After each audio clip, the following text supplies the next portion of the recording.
You reach a point in your career where the resume looks perfect and the salary is great, but the title you worked so hard to achieve suddenly feels like dead weight. If you are feeling the urge to start over in your 40s, history is on your side. Giorgio Armani walked away from medical training and military service before founding his fashion house well into his 40s. Maya Angelou worked as a streetcar conductor and a cook before publishing her breakthrough book and becoming a civil rights icon at age 41. And Julia Child spent her early career in government intelligence before mastering French cooking and hosting her own television show in her 50s. Today, that same transition often takes the form of a successful corporate professional deciding to trade their pursuit of a higher tax bracket for a mission-driven role in the nonprofit sector.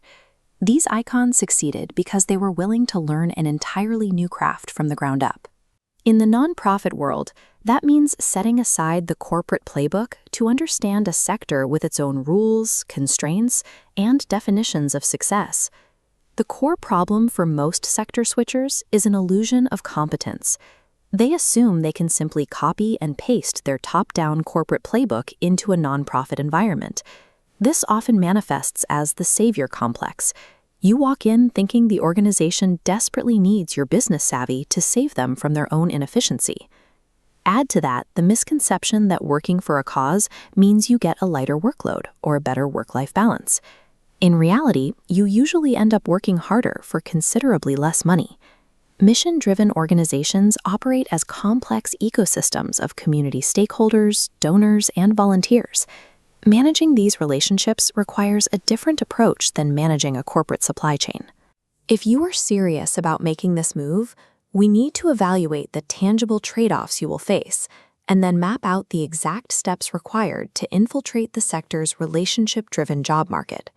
Because if you walk into an interview treating the nonprofit like a struggling company you are trying to acquire, they will reject you. Survival requires adapting to their reality. Evaluating corporate assumptions against nonprofit reality begins with resource allocation. Incoming executives face a sobering financial reality.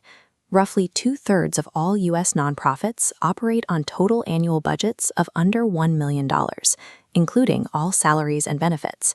In the corporate world, you are used to having a dedicated support staff, an IT help desk to fix your hardware, and the budget to hire a consultant when a problem gets complex.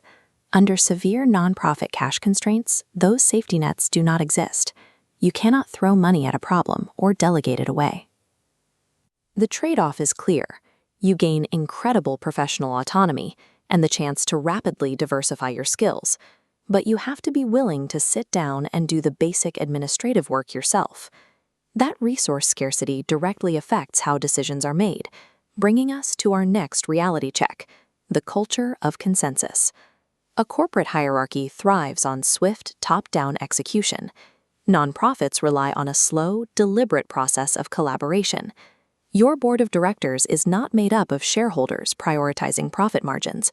They are passionate community volunteers who expect to have their voices heard on the organization's direction. Consensus building will reduce your operational speed, but taking the time to listen to all stakeholders is the only way to build long-term community trust, which is the primary currency of this sector. Moving to the final row of our matrix, defining success without financial metrics is a difficult adjustment. Instead of proving value through immediate financial returns and quarterly targets, these nodes represent a different focus: community health, educational equity, and social justice. In this environment, outcomes are often qualitative. Determining if an educational program changed a child's trajectory requires subjective, long-term social science research, not a quick spreadsheet. You have to rewire your brain to find motivation in incremental progress, rather than the immediate satisfaction of hitting a numerical sales target.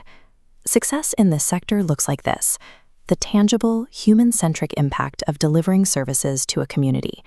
You are trading the clarity of a P&L for the complexity of human outcomes. If you require hard, quantifiable financial data to feel successful at the end of the week, the nonprofit sector will completely drain you. If you accept those trade-offs and still want to pivot, you have to bypass standard job applications and infiltrate the sector's relationship-driven hiring pool. A massive number of nonprofit roles make up the hidden job market. Because teams are small and budgets are tight, critical positions are filled by trusted referrals before they show up on job boards. To access those referrals, you need to prove your value upfront.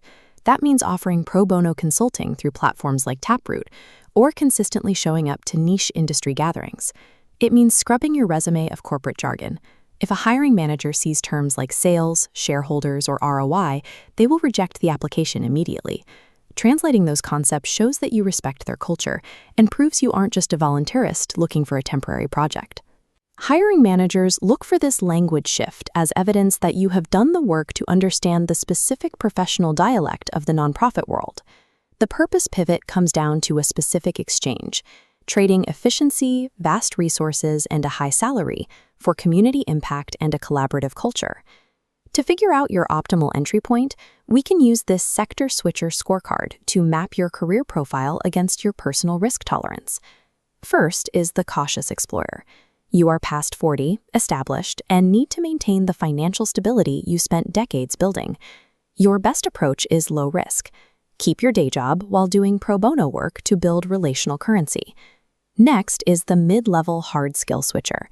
You work in IT, human resources, or marketing, and want your tasks to have a direct social outcome. You will likely take a pay cut, but your functional skills make you competitive for direct hires on niche boards because nonprofits lack technical expertise. Matching your entry strategy to your actual financial risk tolerance is the best way to prevent transition burnout before you even begin. Finally, we have the profile of the burned-out executive, accustomed to rapid execution and unquestioned authority. If this is you, you must systematically deconstruct your leadership style. You have to check your ego at the door, sit down, and start listening to the people who are already doing the work.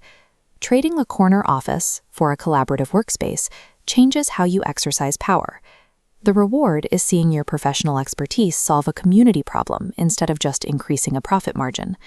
Purpose does not come with a corporate expense account. The hidden job market rewards those who prove their